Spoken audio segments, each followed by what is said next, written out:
not okay if you can't save lives, because that's your job. But that's a problem, isn't it? Because you're human too, right? So there's a stigma of this can't happen in this industry. You are not allowed to have an addiction. You are not allowed to have PTSD. You are not allowed to have a bad day. So if you're married?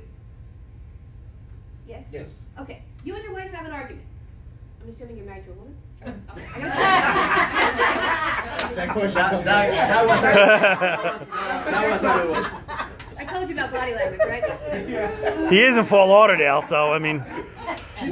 Figuring out. You learned the what matters. You know, I don't discriminate. So you and your wife have an argument, right? She didn't cook dinner last night. She put her feet up and watched TV, and you didn't get fed. You had a long day, a big argument. You come to work, you're pissed off, right? What's the first thing you do? Keep working. But you're pissed off. And Right. you're thinking about it. How dare she not cook me dinner? Right? How dare she not whatever? How she pissed me off? And that's all you're thinking about. Now, if you have an addiction, what happens? The bottom. I'm gonna have a drink. No, F her. I'm gonna have a drink. I'm gonna come home drunk. I'm gonna show her ass. I'm gonna come home drunk tonight. She's gonna learn she should make me dinner. Right? Now you come home drunk. And you drove in the car drunk. That's not acceptable.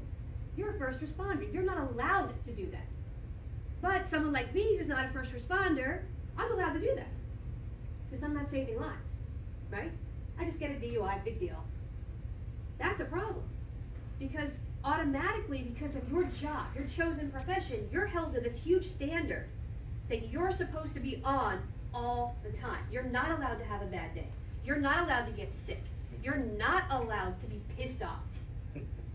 Right? But that's where the standard's wrong, because we're all human beings. Mm-hmm. We all go through the same. We go through the same emotions as the public does. Correct. And that's where the standard becomes, it forces you, it forces that hand Mm-hmm. for you to go out and hit the bottle, because there's no other way out. You're to that higher standard. So I think that's where that stigma and standard becomes such a kind of double-edged sword for us, Mm-hmm. to that extent. Exactly. Now, if you were Nikki Sixx and you got a DUI, it's cool. Oh, look, Sixx got a DUI. He's badass. Or one of the rap guys, right? So-and-so rap guy's in jail again. Wow, that's awesome. But you guys get a DUI, what happens? Oh, look at that. Look at that police officer who got a DUI. Look at that firefighter who got a DUI. Are you kidding me? They should be stoned. Because the public has this unrealistic expectation of your job. That's your first problem. Second problem is, you signed up to save lives. You're not allowed to be in crisis. That's the second problem.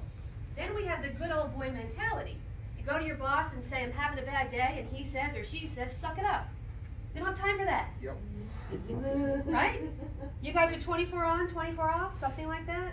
48 off. 24 on, 40 off? Okay, so for 24 hours, you're supposed to be on. What happens if you have the sniffles because you have a cold? It's not time for cold. Suck it up. Suck it up. Get in the truck. Let's go. Right? There's no time for you to be sick. There's no time for a bad day. That's a problem. Then you've got the double-edged sword with the women. Well, what are you, menstrual cramps? You know what? You can't lay down. Are you kidding me? Seriously? You're not tough enough for this job. Go be secretary, right? Go be a teacher. Go be a nurse. So you have that on top of it. Now, if you have a woman with an addiction, you can't go to your boss who has that mentality. What are you going to say? He's going to say it's because you're female, not because you have an addiction. Yet, other ideas, you know what you signed up for. You know what this job entails. You know it's 24 on, 48 off. I don't want to hear your kid has a rehearsal at 5 o'clock tonight. I don't care about that. You have to be here. Then you have your wife yelling at you, well, Becky has rehearsal. You're going to miss it again for that stupid job of yours? Unbalanced. Then it's unacceptable to share. If I tell you I have a problem, you're going to fire me because of what I do. And it's not that big of an issue. We all drink. Your issue's not that bad. You had, 4 beers last night? It's not a big deal. You'll be all right. Have a cup of coffee. Get in the bus. So we have all these issues going on.